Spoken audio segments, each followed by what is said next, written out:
Bonjour, aujourd'hui je vais vous parler un peu de la Cooler Master MM710, qui est donc une souris, puisque vous en doutez un peu.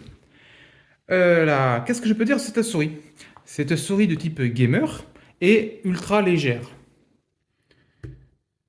Je l'ai utilisée pendant à peu près un an, donc je peux faire un test longue durée, et je vais dire ce que ça vaut en fiabilité et de ce que j'en pense après un an d'utilisation, sachant que je l'ai remplacée par une autre souris depuis.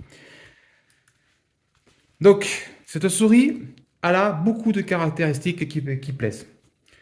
Bon, déjà, la caractéristique qui n'est pas pour tout le monde, c'est la MM710.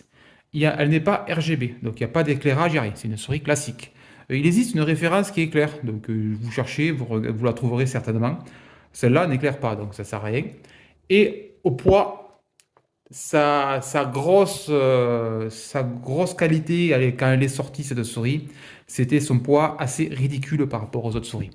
Tout le monde mettait des petites masses. Je vous ai fait voir la dernière fois avec ma Corsair, qui avait des petits poids à l'arrière pour la lourdir, pour qu'elle devienne très très lourde. Ben celle-là, ils ont fait tout l'inverse, c'est-à-dire qu'ils l'ont allégée au maximum. Elle fait 53 grammes. Oui, oui, 53 grammes, c'est assez impressionnant. Ils ont utilisé beaucoup de trucs pour y arriver, modification du plastique, et ils ont percé toute la coque. Euh, Pourquoi pas percer la coque, mais perso, j'aime pas. Parce que bêtement, les saletés, on voit le circuit intégré à travers, le circuit imprimé qui est là, on le voit à travers. Les saletés tombent dedans, sont dans la souris en fait. Et après, c'est embêtant, voilà, il y a encore un peu de saleté sur le côté là. J'ai passé un coup de chiffon, mais voilà, les alvéoles sont sales. Donc c'est vraiment le problème de cette souris. En plus, là, quand on la met sur la main, on le sent ces alvéoles. C'est pas lisse en fait, ça fait bizarre de tenir ces alvéoles. Bon, c'est le problème de la souris, c'est ces alvéoles. Vous verrez que j'ai deux autres souris, que je vous ferai des tests plus tard, qui n'ont pas d'alvéoles et qui sont quasi aussi légères. Donc aujourd'hui, ils arrivent à faire des souris très légères sans ces alvéoles. Elle a une forme très bombée, on peut voir là. Ce que, à nouveau, j'aime pas trop, parce que ça met comme ça et ça force bien le bombé sur le poignet. Perso, je préférerais qu'elle soit un peu moins bombée et plus plate. Mais bon, c'est juste un truc, un avis personnel. Donc, techniquement, cette souris, elle a un capteur. Elle a un capteur 16 000 dpi. C'est monstrueux. Il a un peu changé les dpi. Il y a le petit bouton qui est là. Le logiciel, bon, il ne sert à rien à part mettre à jour le firmware de la souris, mais je vois pas trop l'intérêt parce qu'elle elle a des boutons, mais les classiques droite-gauche, tu sais, vous savez, avant-arrière sur le navigateur, truc comme ça. Ça, c'est le classique que toutes les souris ont, donc finalement, le driver, je vois pas trop l'intérêt même de l'installer. Après, le driver est pas mal, mais comme elle n'est pas RGB, il n'a rien à faire, il n'y a pas besoin de réglage, donc il n'y a pas besoin de driver au final. Sauf si un jour vous l'installez, vous mettez à jour le firmware, et après vous désinstallez, il n'y a besoin de firmware. Donc 16 000 dpi, bon, c'est ce qui se fait de mieux. Il n'y a aucun problème là-dessus. Vous verrez, indécrochable le truc. Ça peut aller à fond et tout, ça bouge pas. La vitesse peut être colossale comme toute petite. Genre, on bouge de ça bouge de 2 mm à l'écran. L'intérêt, je sais pas, mais pour les FPS peut-être. Mais c'est vraiment impressionnant. Et les clics, je vais vous faire entendre avec le micro qui est à côté. Voilà, c'est des clics, des interrupteurs de chez Omron, 20 millions de clics. Je vous dis de suite, la souris, tout fonctionne. Voilà, donc après un an d'utilisation assez costaud, parce que je joue avec et tout, aucun problème, tout fonctionne bien. La molette, elle est très bien, elle est un petit ancrage, mais très très bien. Le clic de molette, aucun problème. Les clics de bouton, aucun problème. Tout fonctionne parfaitement. Elle est filière, elle est pas sans fil, mais c'est un fil flex, extrêmement flex. C'est ce que de plus flex qui existe. Regardez ça, c'est impressionnant. Vous voyez, je le mets comme ça, je le pose, il reste dans la position. Alors que d'habitude, c'est des espèces de fils de fer, les trucs. On met une position, il revient sur la position, ou il fait n'importe quoi. Là, le fil, il est ultra impressionnant. C'est la première fois que je vois ça. J'en ai d'autres des souris avec des câbles flex, mais c'est celui-là qui est le meilleur. Il est vraiment.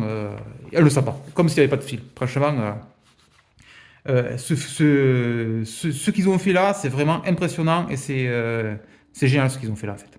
Ce câble, il est top. Il n'y a rien à dire. Vous voyez, elle le sent absolument pas. On dirait qu'il n'y a pas de câble. et patins PTFE. Donc, c'est pas des patins en plastique, c'est du PTFE. Donc, vous voyez tout de suite que la souris, ils ont mis beaucoup de moyens. Gros capteur optique,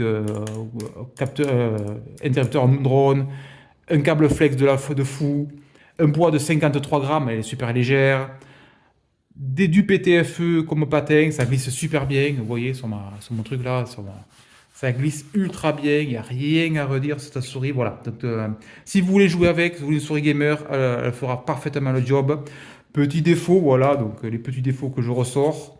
Le PTFE, il pourrait être plus grand. Voilà, donc ils sont vraiment tout petits. Je ne sais pas pourquoi ils auraient pu mettre tout l'arrière là, en PTFE. Et au toucher, je sens que celui-là est neuf. Attention, ces capteurs, ces patins, comme d'habitude, il y a un petit truc en plastoc dessus quand on les reçoit, mais on ne le voit pas. Donc on se demande pourquoi ça accroche ça accroche le tapis. Mais en fait, il faut enlever le petit machin plastique qui protège le PTFE. Mais au toucher, celui-là est bon. Celui-là aussi. Même si, je ne sais pas si on va le voir, mais il est légèrement rayé à droite là. Et celui-là, il est bouffé en fait.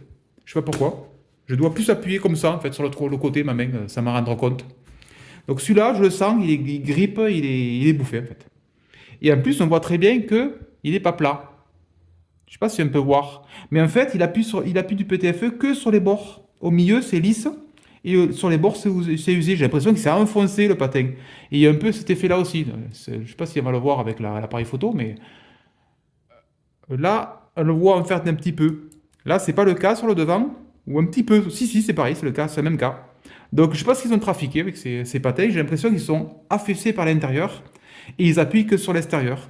Bon, un petit défaut, c'est dommage, je trouve, parce qu'elle aurait pu être quasi parfaite. Mais bon, déjà, c'est du PTFE, c'est pas mal. Et c'est remplaçable. Vous achetez du PTFE sur AliExpress et vous découpez. Le problème, c'est que vous découpez à la bonne forme et vous remplacez les patins. Donc pour moi, cette souris gamer, donc spécifique gamer, elle n'est pas RGB, elle n'a rien du tout. C'est une souris gamer qui fera le job et qui le fera très bien et qui est fiable en bonus. Petit défaut, voilà, comme je disais, les trous. Perso, j'aime pas. Moi, je vais l'utiliser, mais voilà, j'aime pas trop l'utilisation. Elle est un petit peu trop bombée pour moi, je précise pour moi, parce que certains vont aimer, mais moi, je trouve ça trop bombé, vous voyez. Le poignet, c'est bizarre, en fait. J'ai préféré qu'elle soit plus basse, moins la sentir. Et les patins qui sont un peu bizarres. C'est du PTFE, mais un peu bizarre. Je vous ferai voir les deux autres souris que j'ai, que je préfère sur ce sujet-là. Donc, c'était la présentation de la MM710, et je vous dis à bientôt.